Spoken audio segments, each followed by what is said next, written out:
Right, fuckers, welcome back to Son of Scotland 90, bringing you some more Total Extreme Wrestling. This is episode 26 here. It's Ring of Honor, and we've got some good news and we've got some bad news. First of all, the good news is everyone here is basically available to work. The only absent worker we've got is Miss Chief, who's out because I believe she's pregnant at the moment, but everyone else is here, everyone else is ready to go, which, is great news. But the shit news is Christopher Daniels has left the company. His contract ran out. He didn't want to sign a new contract. I'm not sure it's going to play out. He was one half of the tag team champions, and now he's gone. Going to have to vacate the belts. He was a big star. He main evented last week against AJ Styles. He lost, and now he is gone. So I'm not quite sure what's going to happen here. It's going to be it is a big blow, and we need to work around it.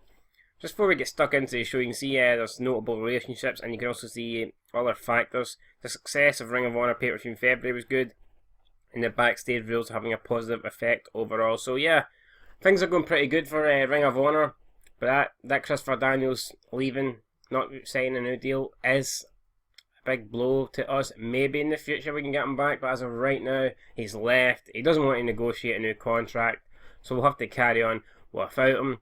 But anyway, booked the show, so it's time to get stuck in, and let's go ahead and see how this week's Ring of Honor pans out without the Dark Angel, Christopher Daniels.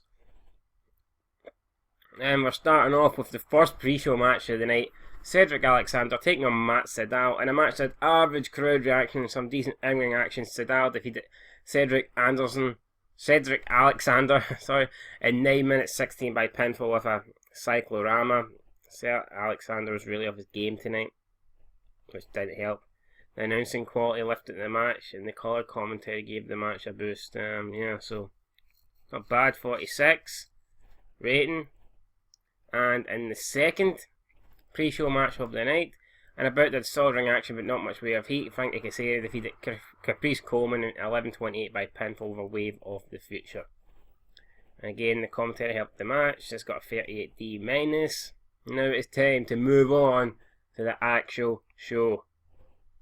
So we kick off the show with the Ring of Honor GM. It's Nigel McGuinness. He comes out and he's basically talking about Christopher Daniels not re-signing a new contract. Christopher Daniels has left Ring of Honor. The tag titles will be vacant, and he announces a huge eight-team tag team tournament, which will start tonight. It'll be the first 4 quarterfinal matches tonight. We're going to crown a new set of tag team champions.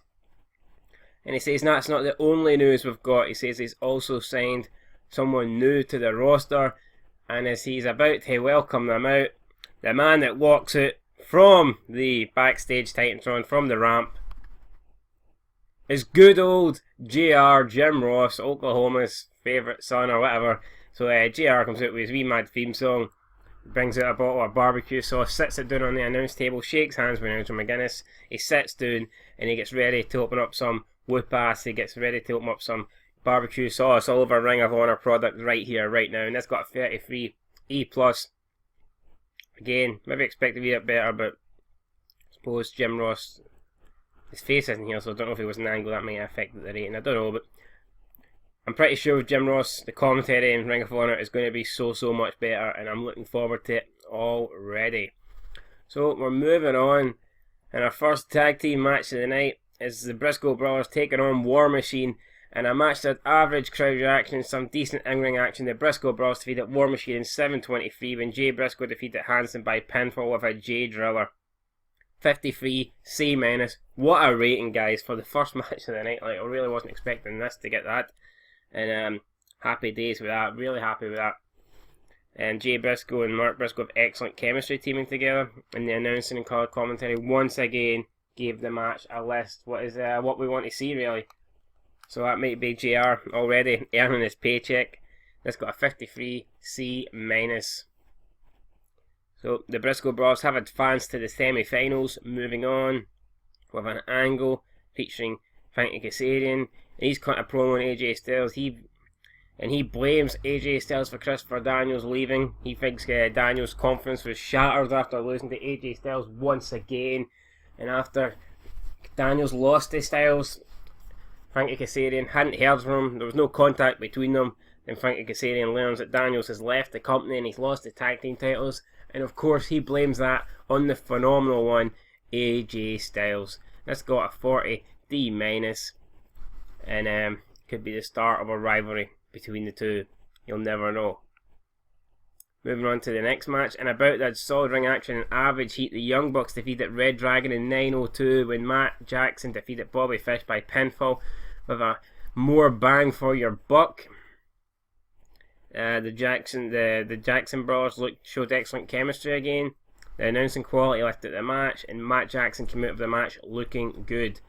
And this got a 57 C-. Holy fuck, is this not GR working his magic already? Because these matches weren't they getting... I think before that these matches would have been low C's or maybe high D's, but fucking hell man, now they're doing really well, so got to give GR credit for that, I'm sure. Bobby Fish is improving in Rumble skills, but the news here is the Young Bucks advance to the semi-finals. Moving on, with Feeder Scott hosting an interview segment backstage with guests Roderick Strong and Jay Lethal. These two champions fought 2 weeks ago for the TV title, and tonight they've been paired together to compete in the tag team title tournament. They talk about how they don't like each other, but they both would like to add another set of gold around their waist, and tonight they say that they're going to coexist, get along and become the new tag champs in a few weeks when the tournament ends. But tonight they're just looking to advance into the next round. Roderick Strong developed better performance skills. Feeder Scott is improving in acting. Got a 38 D-. Not too bad. Next up, and about that solid ring action but not much way of heat, the world's cutest tag team defeated Raponic Face in 7:24 when Candice LeRae defeated Rocky Romero by pinfall with a roll up. It's got a 39 D-. Back down to reality, that's the kind of ratings we're expecting. The announcing quality lifted the match however, and the colour commentary gave the match a boost. No one improved, and the world's cutest tag team had advanced to the semi-finals. One slot available. Who's it going to be? And then we have a backstage segment with Delirious and Shinsuke Nakamura. These two have been also paired tonight to compete in the tag team tournament. They'll be in the main event against the champions Roderick Strong and Jay Lethal. They're trying to communicate, but the language barrier seems to be having a problem. Don't know, maybe it's supposed to be like a funny skit. They're trying to communicate a game plan and they can't seem to, understand each other. That's the kind of vibe I'm getting here. And you can also see in the road agent report, Nakamura has major problems due to the language barrier, which isn't good, but kind of realistic, because that's the thing that I was actually going for. So, I suppose that can't really complain about that, because that's what this whole thing was based about. This got a 37 D-. Moving on to the main event now. Hopefully it delivers. I think it will. Can we get a 60? We'll see. Oh my god, we did get a 60. Oh my holy shit.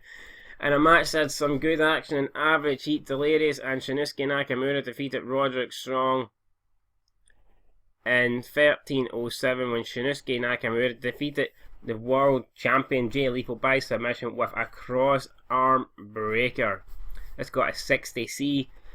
The announcing quality lifted the match, and the champion first champion storyline had advanced. So, are we going to see a storyline between Roderick Strong and Jay Lethal coming up here? We might just do that.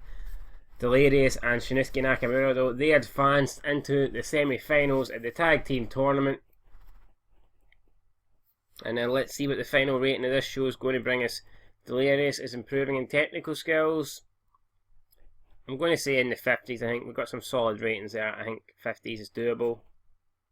No, really? A 51D? Well, it's still a very good rating for... Well, we did get in the 50s. I'm not going to complain. That is a fucking really good rating. I think that's our second best show we've done. So, yeah, I can't complain with that. 51D plus. Really strong. And you can notice Ring of Honor definitely picking up with the New Japan Pro Wrestling guys available now. And with, obviously, Jim Ross commentating. Also helping us big time at the moment. There you can see, guys, that Ring of Honor show did rank in our top 5 shows we put on in all time, so that's not bad. It's coming in at 3rd in our all time TV shows and 5th all time overall. So, yeah, was a good show. What about matches? Let's have a look at the matches that we've got. Any of them break the top 10?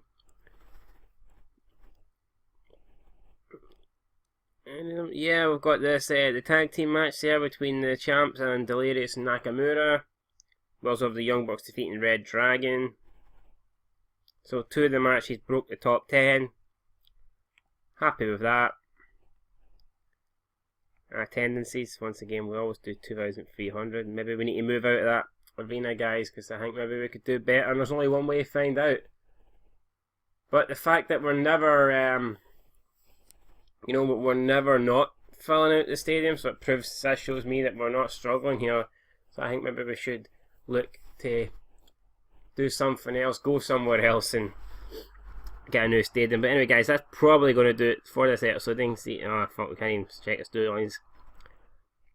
Don't really know what I want to show here now, but we're doing alright. I mean, our last 4 shows have all been over 50, and that's what we need to keep aiming for. See, before that, I mean, those 3 shows before the pay-per-view, like, fucking that, they were not, the 4 shows in February were really poor shows, to be honest. But we're picking up, man. We're meaning business, and we're looking good from here on out. So thanks for watching, guys. Tune in next time, which I do believe will be the TNA pay-per-view. Yes, guys, it's going to be another TNA one night only. Can't wait for that. A lot of rivalries coming to an end. Should be good shit, so tune in. Will it be our best show yet? Only one way to find out. Subscribe to Son of Scotland 90, and yeah, we'll see what happens. But until then, guys, I've been Son of Scotland.